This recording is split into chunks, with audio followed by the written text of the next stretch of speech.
Hugh Hewitt, joined by United States Senator Tom Cotton, chairman of the Senate Intelligence Committee. He's the author of this brand new book, 7 Things You Can't Say About China. For the next 7 weeks, I'll be doing a chapter a week with Senator Cotton, involving as well news as it breaks. Just so happens. Senator, welcome. Good to have you. Hey, Hugh. It's good to be back on with you. Yeah, thank you there for noticing that 7 Things You Can't Say About China will be coming out, I think, in just 2 weeks from tomorrow. And I have the advanced copy, and I love the fact that you call it a techno-totalitarian state. And I also love the fact that it's timely. President Trump announced a 10% tariff on China. I hope it goes higher. It is the one that is producing the precursor chemicals that are killing hundreds of thousands of Americans. And there are lots of reasons not to like China, but let's just start there. The tariffs are long overdue, and I hope he raises them. Yeah, Hugh. There's no question about that. I write about it in 7 Things You Can't Say About China. I write at one point that one of the things that you can't say about China is it's coming for our kids. You can see that through TikTok. You can see in the way it manipulates secondary and post-secondary curriculum and influences our education. But you can also see it in what I call the reverse opium war, that China has basically been waging a reverse opium war against American kids now for decades, sending fentanyl itself into Mexico to the drug cartels for many years, and now lately sending in the precursors to fentanyl so they can deny sending fentanyl itself. It all gets back to China waging a reverse opium war as if American teenagers are responsible for what British colonialists did 170 years ago. Now, Senator, when you put this out there, I'm sure the Chinese Communist government's not going to like you very much, but you recount in Chapter 1 the slow-motion genocide against the Tibetan people, the fast genocide against the Uyghurs, the repression of Hong Kong. It is the persecution of Christians, of Falun Gong. There just isn't any doubt about it. It's a Leninist totalitarian state, and I don't think there's any doubt. Does anyone still try and argue like we did for many years when Deng Xiaoping had faked us?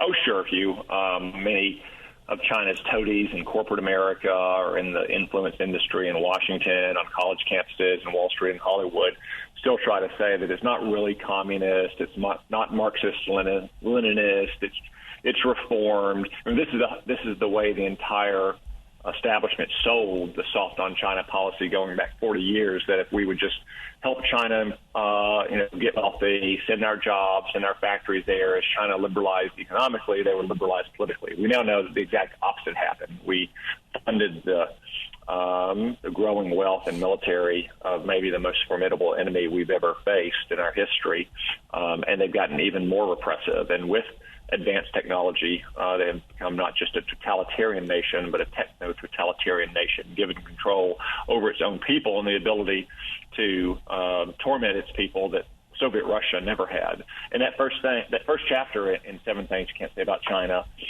is the most fundamental thing, which is that China is an evil empire.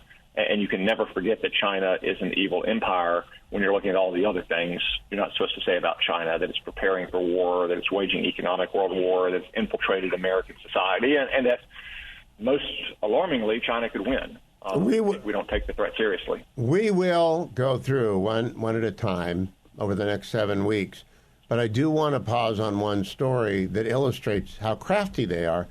They got TikTok and Gen Z and Gen Alpha hooked on it, and there are economic downsides to if it's not being sold, being shut down, but it will be shut down if it's not sold. However, they announced DeepSeek a week ago today, and it became the most downloaded app in the United States. I guess we're just dummies. And I chewed out, I lost it in my class. It's like inviting a spy to come in and live in your house. Yes, indeed. The announcement of DeepSeek and the supposed amount of money it costs and the supposed amount of computing power it required, I think, is very suspect and fishy. I think it calls for careful scrutiny. It also, though, immediately highlights some of the things we've been talking about from 7 Things You Can't Say About China. Ask DeepSeek what happened in Tiananmen Square. Yes. Ask it about the Uyghur genocide. Ask it about the Tibetan genocide. Ask it about Falun Gong. And it'll either give you no answer or it will give you propaganda. And that's the exact problem that China has with anything like artificial intelligence is it has to crack down to maintain control over the information that is always exerted over its own people. I just think in the end, that's going to make it hard for China to beat us in this realm. Not impossible, but harder, but not for lack of trying. And finally, Senator, you mentioned in the introduction, you were talking about COVID being manufactured in a lab early on this show. I think in January, if not then February of 2020, you were the first to the ramparts on this.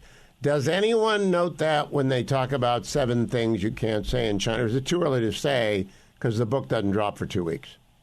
Well, yeah, the book hasn't dropped, but I do think with the CIA's recent conclusion, joining the FBI and the Department of Energy's intelligence unit, that COVID almost certainly originated in those labs in Wuhan, as opposed to, I don't know, happening from a bat kissing a aardvark or something in the food market in Wuhan, that's going to be a renewed source of interest. And I think the real question becomes, not who is right and who is wrong, but rather what are we going to do to hold China accountable for it? Now, this is just one more crime in the long litany of crimes that Chinese communism has inflicted on the world. Now, you know Senator Rubio pretty well now, Secretary of State Rubio. He's the acting head of AID. He said they're going to run it the right way or shut it down. What do you think about that? I'm all for it, but Senator Rubio, what do you think? Will he follow through on this? I do. I do think it's important to have such a high-profile, politically accountable person acting at AID. There are things that AID does that advances our national interest, but there's a lot it does, Hugh, that does not advance our national interest. In fact, we're counter to our national interest, and there's a lot that's just inherently wasteful.